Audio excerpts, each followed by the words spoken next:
The Devil Wears Prada 2 is currently showing in cinemas and I've just seen it. Let's discuss. Hello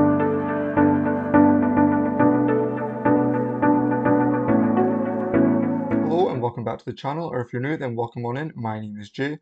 As I said, in this video we're going to be discussing my thoughts on The Devil Wears Prada 2. Now this is going to be a non-spoiler review, so I'm going to try and stay away from exact plot details, but as always, spoilers are often relative, so if you don't want to know absolutely anything about it, save the video to your watch later playlist and then come back later. Before we get started, please go ahead and join me down below in the comment section. Let me know what your thoughts on The Devil Wears Prada 2 are if you've seen it, and hit that subscribe button as well, as the numbers on this channel are growing and it's great to see. Without further ado, let's get into it. So until a couple of weeks ago, I hadn't actually seen the original Devil Wears Prada film. In preparation for the sequel, I watched it and I really enjoyed it, but it did make me wonder, is a sequel to this film actually warranted? Are they actually going to be able to make a good and sellable story out of this? I'm happy to say that The Devil Wears Prada 2 does actually feel like a sequel that wasn't just made for the purpose of making money for the studio. Obviously, yes, that's going to be a major reason as to why it was made, but it doesn't feel like it's the primary goal of the film. The story that's told is actually warranted, and it feels like a natural continuation from the first film. In terms of characters, we've of course got all four leads back from the first film. That includes Meryl Streep as Miranda Priestley, the runway boss. We've got Anne Hathaway back as well, playing journalist Andy Sachs. We've got Emily Blunt back in a new role in this film, still portraying Emily Charlton, and we've got Stanley Tucci back as well as Miranda Priestley's right-hand man, Nigel Kipling. It's not long into the film before we get a scene that we have all four of these characters around a table together with no one else, so that was really nice to see. The fact that we've got all four of these actors back in the film is a huge part of why the film works overall. If they weren't able to get any of the actors back, even just one of them, if one of them declined to return, I think that The Devil Wears Prada 2 would have really suffered from the story that it actually managed to tell in the end.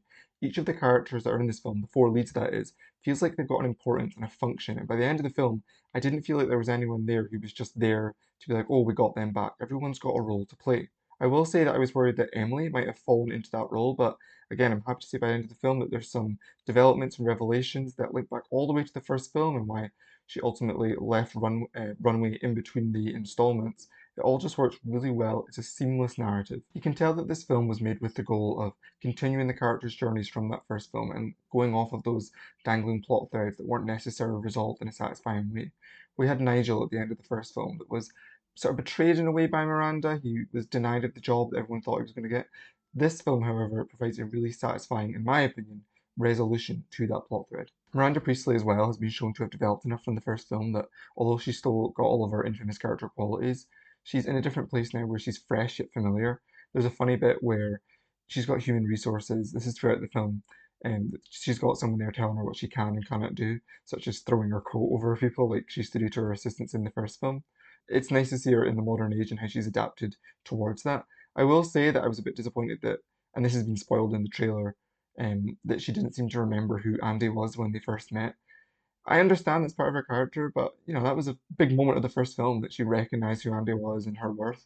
That didn't sit too right with me. There's a bit later on where they tried to change that a little bit and, you know, show that Miranda does still appreciate Andy in some way.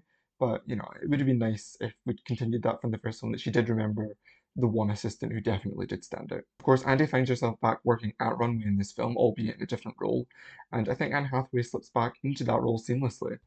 The arc that she has, Andy that is, as a journalist, I think gives a really telling depiction on how journalism is changing in the modern world as well. BJ Novak also has a supporting role in this film as Jay Ravitz. I won't spoil exactly what his role in the film is because it does change a little bit as things start to happen in the story. But it did remind me of when he played Ryan Howard on The Office and his Woof.com project.